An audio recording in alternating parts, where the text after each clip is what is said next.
Hello dear students, welcome to my channel. आज हम करेंगे worksheet assessment worksheet number 3 for class 9 students.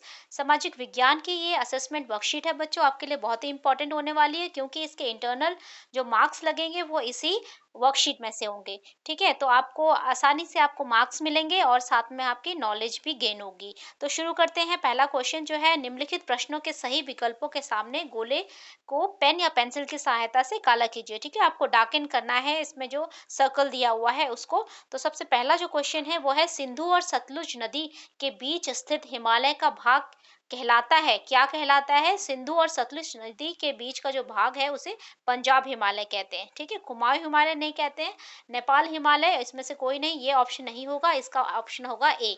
उसके बाद क्वेश्चन नंबर 2 है, निम्नलिखित में से हिमालय की किस श्रेणी को वृहद हिमालय के नाम से जाना जाता है? वृहद हिमालय जो है उसको हिमाद्री श्रेणी को कहा जाता है।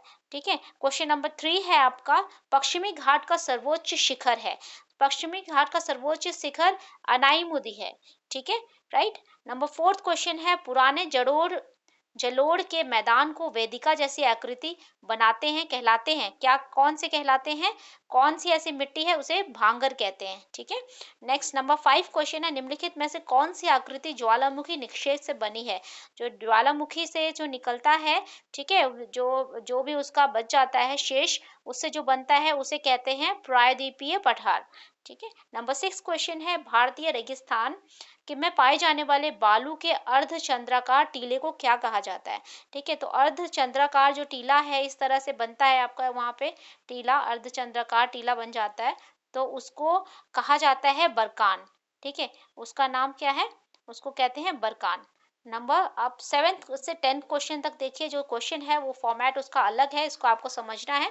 7 से 8 10 तक में जो दो वक्तव्य दिए हुए हैं, दो कथन दिए हुए हैं, जिन्हें कथन ए और कथन आर के रूप में क्या किया गया, निरूपित किया गया है। इन वक्तव्यों को ध्यानपूर्वक पढ़िए, आपको इसको पढ़ना है बहुत ध्यान से, और विकल्पों के सामने आपको इसको करेक्ट करना है। ठीक है, उसको आपको डार्कन करना है, काला करना है, वहां पर जो सर्कल दिया हुआ है।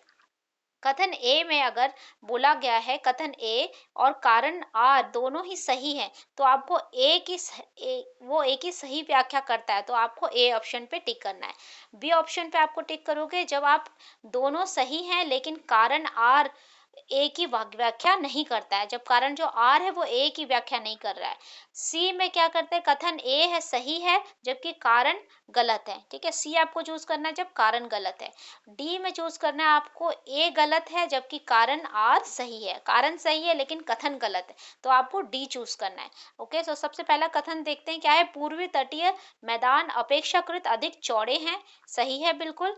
इसका जो रीजन दिया है वो क्या दिया हुआ है, यहाँ कई नदियां डेल्टा बनाती है, ये भी बिल्कुल सही है, ये ए बी को सपोर्ट करता है, उसकी सही व्याख्या करता है, तो हमने ए को करेक्ट कर लिया। ठीक है, 8th क्वेश्चन है, रेगिस्तानी इलाकों में विरल वनस्पति पाई जाती है विरल वनस्पति, क्यों कम वनस्पति पाई जाती है? क्योंकि रेगिस्तानी इलाकों में अल्प वर्षा होती है। ठीक है, तो ये इसकी सही व्याख्या करता है। ठीक है, कथन ए जो है कथन आर की सही व्याख्या कर रहा है, रीजन भी सही है, तो इसमें भी ए ऑप्शन आएगा। 9th क्वेश्चन आपका है, कथन भारत का उत्तरी मैदान सघन जनसंख्या वाला क्षेत्र है। ठीक है, काफी जनसंख्या होती है उत्तरी मैदान वाले क्षेत्रों में, और उसका रीजन क्या दिया हुआ, भारत का उत्तरी मैदान सपाट है और नदियां द्वारा लाए गए जलोढ़ से बना है। ठीक है, सपाट है, रहने के लिए बिल्कुल बहुत ही अच्छा ये वहाँ पर स्पेस देता है लोगों को, और वहाँ पर नदियां हैं, और जहाँ पर नदियां होंगी और मैदान सपाट होगा, लोगों के रहने के लिए वहाँ पर अच्छा एनवायरनमेंट बन जाता है। ठीक है, और जलोढ़ मिट्टी के कारण क्या होता है, वहाँ पर जमीन ज्यादा उपजाऊ हो जाती है और वहाँ पर लोग ज्यादा बसने लग जाते हैं, तो ये इसका रीजन भी बिल्कुल सही है, इसमें भी ए सिलेक्ट करेंगे। नंबर 10th क्वेश्चन है, भारत का पठारी भाग खनिजों के मामले में समृद्ध है, पठारी भाग में खनिज बहुत ज्यादा है, बिल्कुल सही है। इसका रीजन क्या दिया हुआ, भारत का प्रायद्वीपीय पठार नदियों द्वारा लाए गए जलोढ़ से बना है।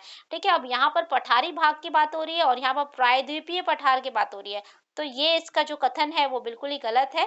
ठीक है, तो हम इसमें सेलेक्ट करेंगे C part. Right, I hope आपको समझ में आ गया होगा, वर्कशीट अच्छे से क्लियर हो गई होगी। अगर आपको कोई डाउट है, do let me know in the comment section, and don't forget to subscribe my channel. Thank you.